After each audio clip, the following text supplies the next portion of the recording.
বিধান, সকাল থেকে এখন পর্যন্ত কি পরিস্থিতি দেখছেন, সড়কের কি খবর, সার্বিক বিষয়ে জানাবেন।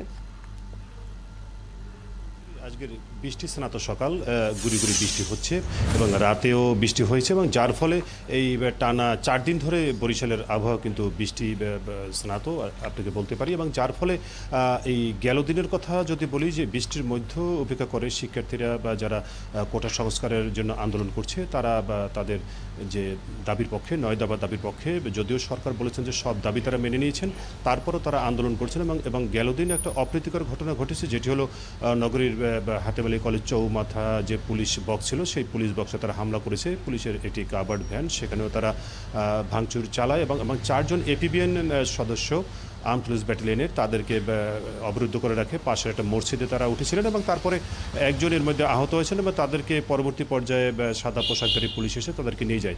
তবে দুটোর পর আর এই যে যারা যে কোটা সংস্কার আন্দোলনের জন্য যে বিক্ষোভ বা সমাবেশ করছে, দাবি দেওয়া তুলে ধরছে, সেই সব শিক্ষার্থীরা তাদেরকে আর পাওয়া যায়নি। তবে নগর পুলিশের কমিশনার কিছুক্ষণ আগে আমরা কথা বলেছিলাম যে আসলে এই ধরনের হামলার নেপথ্যে শিক্ষার্থীরা বা কারা জড়িত আছে। তিনি বলছেন যে এখানে তৃতীয় পক্ষ এসে এই যে পুলিশের মনোবল ভেঙে দেওয়ার জন্য তারা এই যে হামলা চালাচ্ছে পুলিশের উপরে, তবে তারা প্রস্তুত রয়েছেন এবং আইন শৃঙ্খলা পরিস্থিতি তিনি যে কথাটি দাবি করছেন নগর পুলিশ কমিশনার তাদের নিয়ন্ত্রণেই রয়েছে এবং আজকেরও তারা কঠোর অবস্থান রয়েছে, যেহেতু আজকের অসহযোগ আন্দোলনের ডাক দিয়েছে এই যে ছাত্র আন্দোলন কেন্দ্রীয় যে এই যে তারা যে থেকে সেই যে বরিশালেও আমরা যে কর্মসূচি থাকছে সেটি হলো বেলা 11টা থেকে বুর্জখন কলেজ চত্বর থেকে এই যে কোটা সংস্কার আন্দোলনকারীরা তারা জড়ো হবেন এবং সেখান থেকে তারা সম্ভবত নথুল্লাবাদের দিকেই মুভ করবেন। এবং নথুল্লাবাদে আপনাকে বলতে পারি যে বরিশাল ঢাকা মহাসড়কে এই নথুল্লাবাদে কুয়াকাটা পর্যন্ত এবং ঢাকা পর্যন্ত অভ্যন্তরীণ এবং দূরপাল্লা রুটে সব ধরনের যান চলাচল বন্ধ হয়ে যায় তারা যখন রাস্তায় ব্যারিকেড তৈরি করে।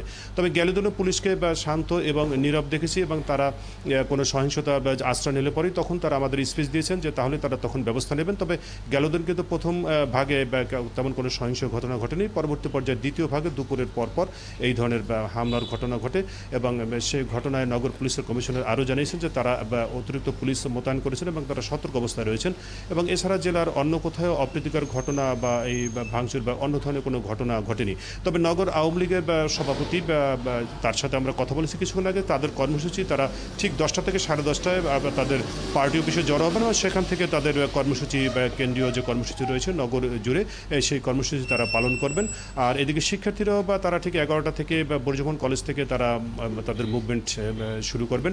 আর অপরদিকে যে বরিশাল বিশ্ববিদ্যালয়ে সেখানেও ছাত্র শিক্ষক বা তারাও একটি কর্মসূচির আহ্বান করেছেন। তো সব মিলিয়ে বরিশালে আমরা বলতে পারি যে এখন পর্যন্ত বড় ধরনের সহিংসতা বা জ্বালাও পড়া এই ধরনের ঘটনা এখন পর্যন্ত পরিস্থিতি স্বাভাবিক আছে। বিধান, আপনাকে অনেক ধন্যবাদ যুক্ত থাকার জন্য। দর্শক, বরিশাল থেকে যুক্ত ছিলেন সহকর্মী বিধান সরকার।